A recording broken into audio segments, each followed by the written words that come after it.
Alright, so this should be the last video on the overdrive. Just give you a little tour how it looks now. It is really shiny.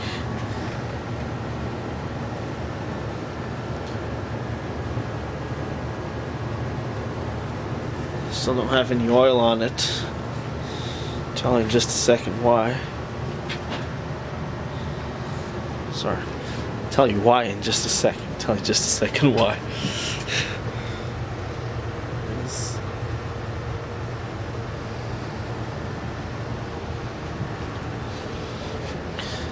There's the shifting. Third, second. There's no oil on it, mind that. Second, third, second, third, second.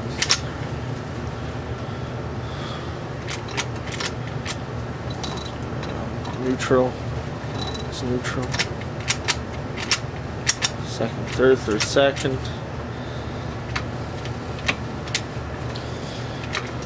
Reverse. First, reverse.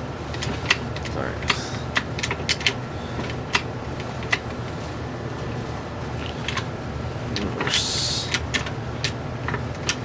And just note what happens to the overdrive lever here.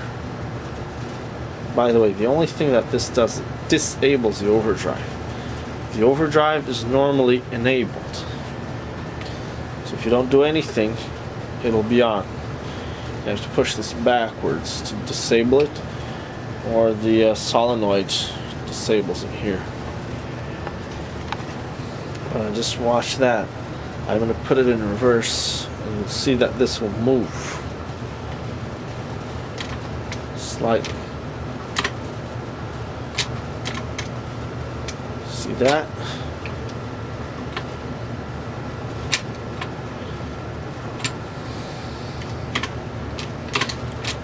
See that?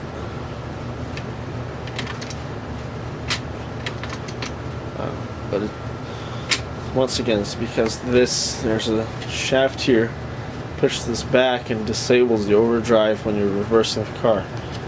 So otherwise the car would just go the other way around on those clutch rollers, those old bearings, remember, the cylinders, and will just overrun. So the overdrive has to be disabled in order for you to reverse the car, which it does automatically.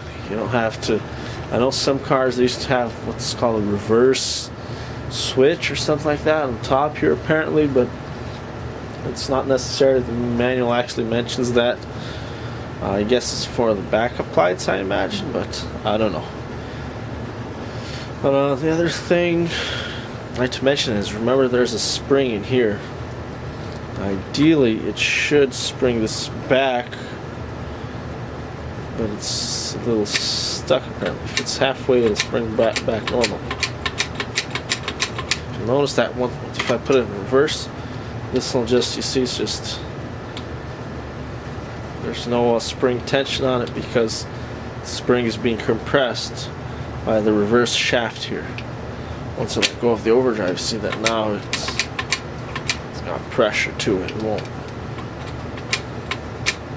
And it'll come back by itself around here. I push it all the way here, it doesn't come back by itself.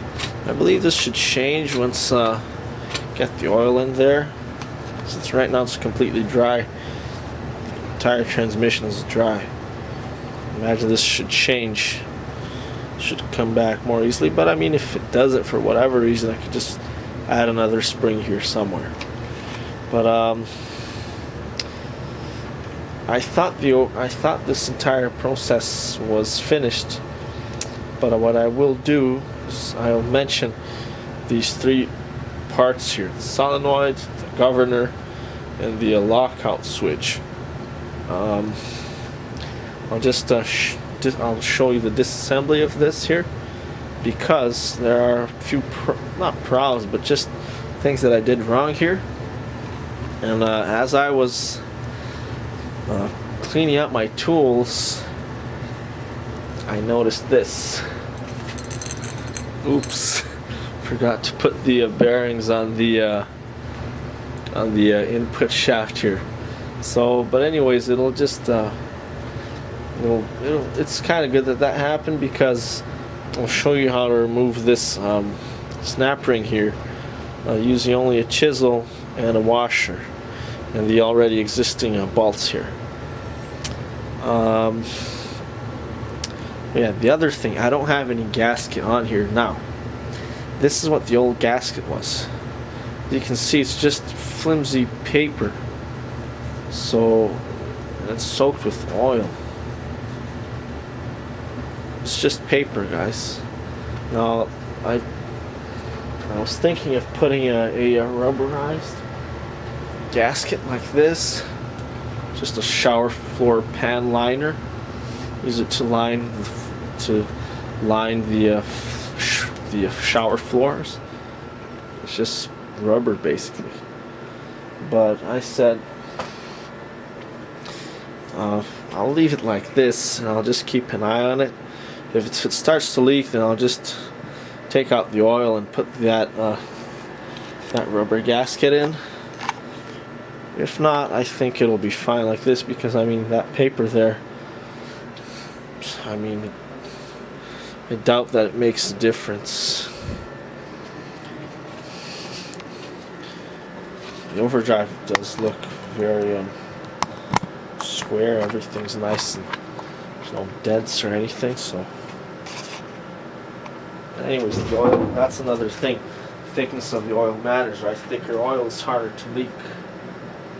So, you know, not just this, but some other application, it might be leaking because you have oil that's too thick. Right? And another thing that I'd like to mention is, remember those clutch rollers? That's what they're called. Those cylinders that are wedged against the round part that goes in here. Well, if the oil is too thin, they will slip, right? So, and that is mentioned, I believe, in the manual. Well, it's not mentioned directly on the manual, but there's a book out there from Fifth Avenue Garage. They just add a little bit of information to the manual that I showed you. And the guy there does mention, I think Randy is his name. He does mention that if it's too thin, then that, you know, it'll slip. Right, and you don't want that. So it can't be too thin, it can't be too thick. Hopefully there won't. I'd have to make two gaskets here. One for this side here, between the manual transmission and the adapter. The other one between the adapter and the overdrive housing. So, but ideally, you know, I shouldn't have to. Another thing that I will do is, you'll see that these bolts here, the four bolts that holds everything, that hold everything together, there's no washers on them. Now, good thing about washers is that they distribute the weight, pressure, a little more evenly. So, I probably will. I mean, this here's pretty indestructible, but I might just do it later, just because, you know, I really like to be 1,000%. 100% isn't enough, as I always say. Another thing I'd like to mention, this paint here, I'll show you the paint.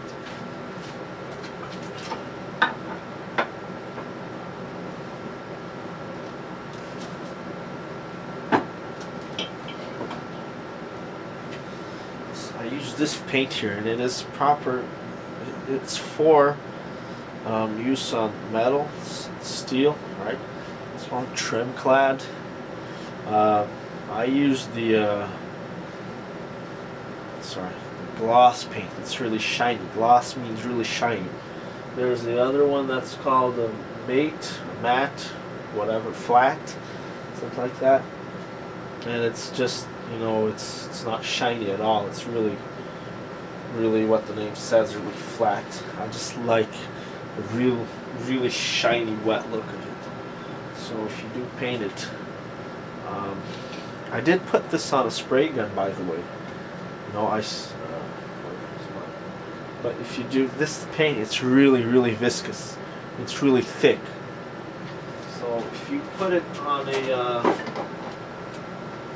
spray gun, that's, it's got a small hole for where the paint comes out. It'll just clog the gun. You can either, I believe you might be able to will be able to thin that paint. I just used a universal paint thinner, but ideally you don't really have to if you have a gun with a wide nozzle. And the gun that I have is, I'll show you here.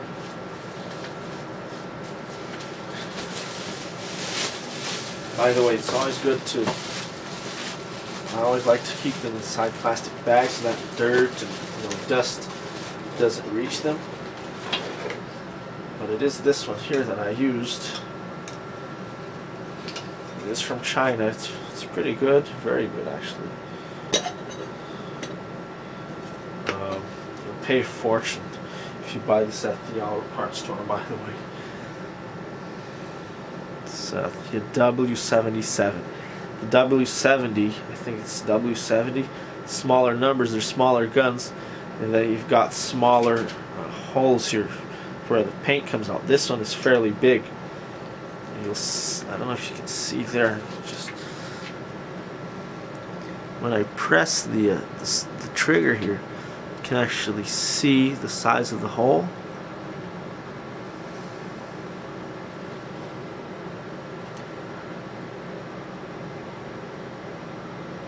See there. But it is fairly big, so they're really hard to clog. We've got the same finish. I don't know why they make smaller ones. I guess if you try to put a really thin paint on this one, it'll just sort of sputter, right? Because you'll get big drops. So this is for really thick materials. You see that I've used this for priming the Cadillac. And by the way, on the Cadillac, you can actually use the primer with a spatula to fill up small holes. You don't have to use this stupid body filler. But there it is. So this is what I use to spray this stuff. Once again, if you try to use a small nozzle, here's what the box looks like. I'll show you guys. It's Chinese, but I think I paid like $20 for it. They didn't even have nozzles this big at the store, at the auto parts store, but I've seen the other ones. They were over $100. So one was like 130, so this one would probably cost 200, literally 10 times more, something like that. Right? It's got stainless steel muzzle, stainless steel plunger. You can remove that stuff for clean out. I don't think it says here the thickness. Sorry, the width of the nozzle. I think it's 2.5 millimeters. Just try to check here. Tell you guys.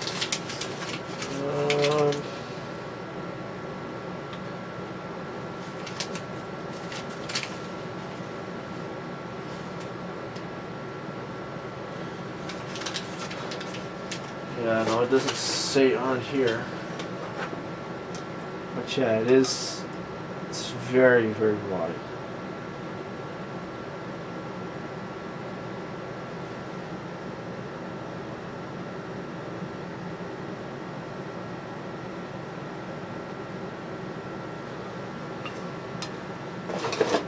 Before, when I didn't know about this, well, it's not that I didn't know about it, I was just not thinking of it. I just bought one of the cheaper guns. It's the here's the names, here's the markings for the other ones. You see here's the nozzles. They just didn't mark, they just didn't check off the box. You see they have the 2mm nozzle, 2.5mm, and the 3mm. Mine must be the 3mm. I don't know, but all three of these ones are really big. They have smaller ones that are like 1.2 millimeter, 1.7, and the if you try to put thick paint, you know, it will either clog up or it won't spray at all because the paint is too thick to go through the holes. So when I was trying to paint the Cadillac, no, that was the other car. I was trying to paint another car, and I bought the paint, right, and I put it in the spray gun, and literally nothing would come out. I turned the pressure all the way up, nothing. Not a single drop would come out, right? So I got mad at it, and I thought it was the gun, but that was the problem. It's just too viscous. Right? That gun there, you need to have a gun with a wide nozzle in order to be able to spray this kind of really viscous paint, right? So yeah, again, if you go the other way around, you put paint that's too thin, then it'll just spray too much, right? Imagine you have a big pipe like that and only a little bit of paint is coming out, it'll just drip off because the air, instead of pushing the paint, will just sort of ride along with the paint, right? But that's what will happen. So another thing that I will like to mention is, well, I will disassemble these little. I don't have the kick down switch, which is also called the throttle switch on the manual. It's either called a throttle switch or a kick down switch because you literally press down on it. If it would be located, it's just a switch with two-way switch, so it turns. It's not an on and off switch exactly. It'll transfer electricity between. There's 2 points up here, 2 points down here, and it's like a plate will go like this up and down between them. So it'll connect these 2 points or connect the other 2 points, right? And you can look that up in the manual. Maybe I'll do another further explanation on that, but I don't have that. But it would be located under the gas pedal, literally under the gas pedal. And that way, if you wanted to press the gas really hard and all the way down, it would touch that switch, and apparently it would switch the overdrive off so that you could have the full power of the direct drive, you know. But I don't really think it's not really necessary.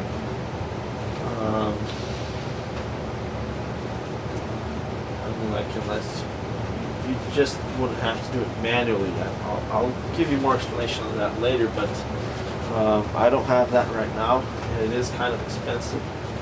It's about 150 bucks if you try to buy it. But what I might do is just put 2 switches instead of 1, right? Or I'll actually make the switch myself. I bet you that they sell switches like that at the electrical store. But it was also called the throttle switch because sometimes instead of putting it under the gas pedal, they switched it up to next to the carburetor where the accelerator pedal linkage, you know, here's the accelerator pedal, and then it's attached to a steel bar. It's pretty thick, and then you press the pedal, it actually presses the steel bar and pushes the throttle on the carburetor. And so that's why it was called throttle switch, because instead of putting the switch under the gas pedal, they moved it up to near the carburetor. That way it's just far from the road, right, where there's junk and dirt and rust, water, and all that. So that's why it's called. It's either called a throttle switch or a kick down switch. So that's what it will do. I don't have that. I also don't have the cable. This cable, the overdrive cable, would go from this hole here to under the dash. Then you'd pull it out. Pull it towards you if you wanted to turn the overdrive off, right? And then you leave it inside closer to the dash if you wanted the overdrive to operate normally. I don't have that cable. It's not too expensive. It's about $60, something like that. But it does have, remember this here? This is sort of the where the cable would go through, right? and it just goes under one of the bolts, the four main bolts I like to call them, the ones that hold everything together, the housings together. That's where it'll go, and it'll be obvious to you once you have the cable in. Right now I don't have the cable, so it doesn't make sense for me to show you. But yeah, there it is. Now this piece of rubber here would go around the solenoid here. That and around has a case for protecting.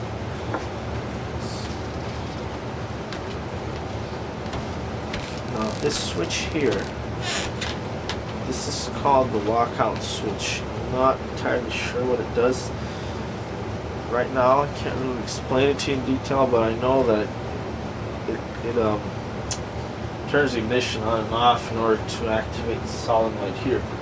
But it would go right here. Right at the end here. Just turn this around here to show you.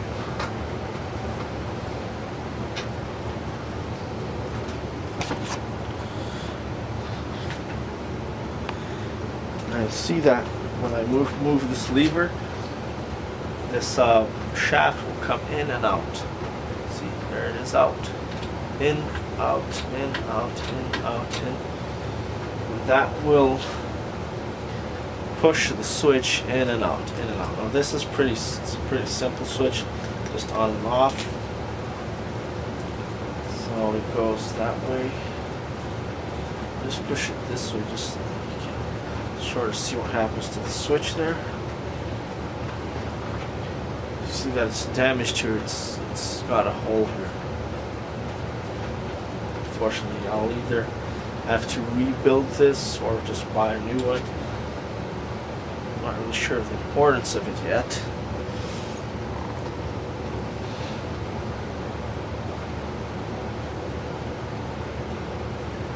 See the little terminals inside, they're moving in and out. See that?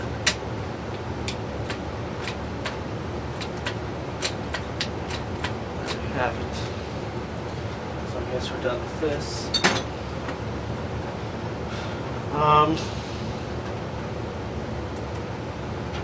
Okay, and the other thing that I've done is that this solenoid here, just hang on, let's remove these bolts here.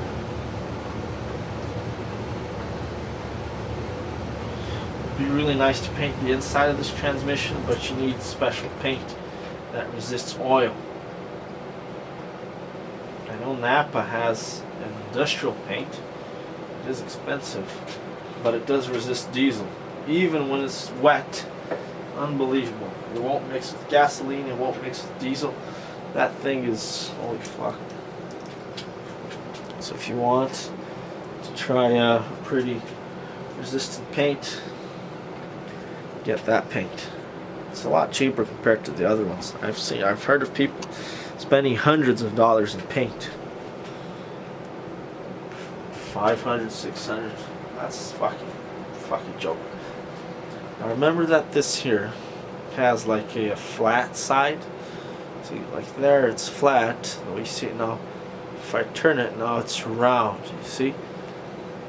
The idea of this is that it'll enter into that pawl, and once you twist it, right, it won't come out because it'll. If you just put it in like this, see, it goes in just like that, just the way, without any twisting.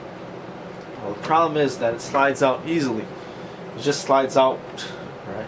Not easily. It just slides out. It's not supposed to do that. You see that if I turn it now, it doesn't slide out anymore. Now this here, this shaft here, this solenoid is called a plunger. It has to push the pawl in. The pawl is that little square sort of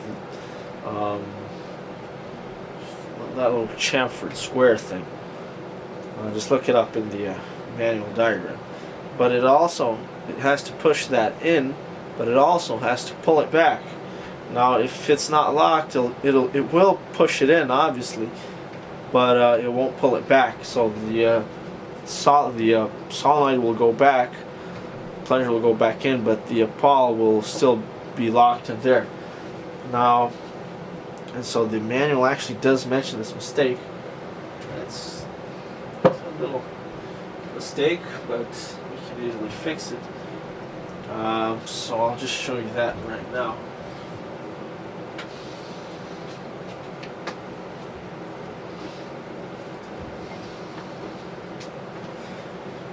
Well, first thing you have to do is remove these two bolts here. That will allow this case to slide off. There's two nuts here at the top. You can use a screwdriver, you can use a chisel.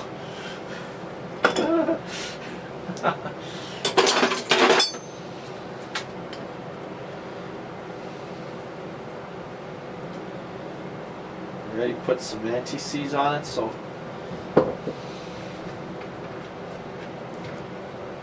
let's see if I can finish this before half an hour. It should be really quick. So yeah, just make sure that this, you have to twist it in order to get it in. Once it's aligned with the holes, even without the bolts, you shouldn't be able to put it in. Once again, you should not be able to pull it out. In order to pull it out, you have to twist it, and then it'll come out. Alright, not the opposite way. Right now it's the opposite way, you see? It's twisted, and it doesn't come out, and then when I align it with the holes, it comes out easily. That plunger has to be stuck, it has to be connected to that pawl in there.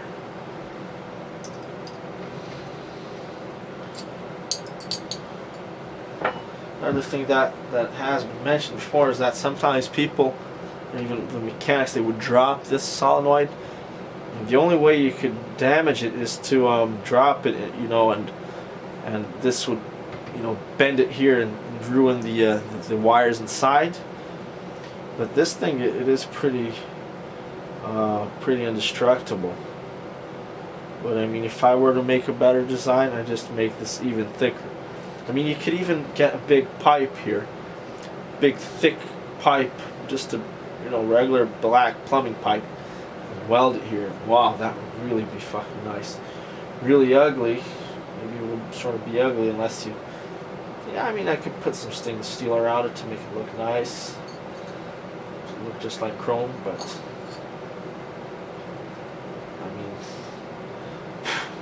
I'd rather be, you know, ugly but really strong and reliable rather than pretty looking and just like a Barbie girl. And these are the these two posts here. They will come out. One of them is seized in there, but you'll see that the other one I was able to get out, take out. You only really just need to take out one of them. But you'll see that there's a, there's a hex shape there so that you can fit a 1/4 inch hex key, hex wrench, whatever, in there. You can unbolt this. But in order to realign this, can I just not push it in and align it that way? I don't think so. Let's see.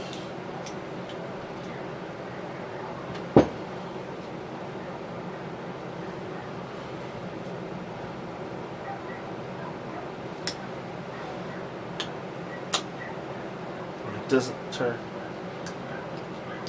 It won't turn because it's connected. I try to push it in and turn it. It won't turn because it's connected to this here. So fuck, I will have to remove these bolts here. These nuts, sorry. Pardon me. Now, one thing that I also found strange is this here. It does seem like there's a lot of, you know, pressure on it. And once the plunger is out, it looks like it's wrong, you know.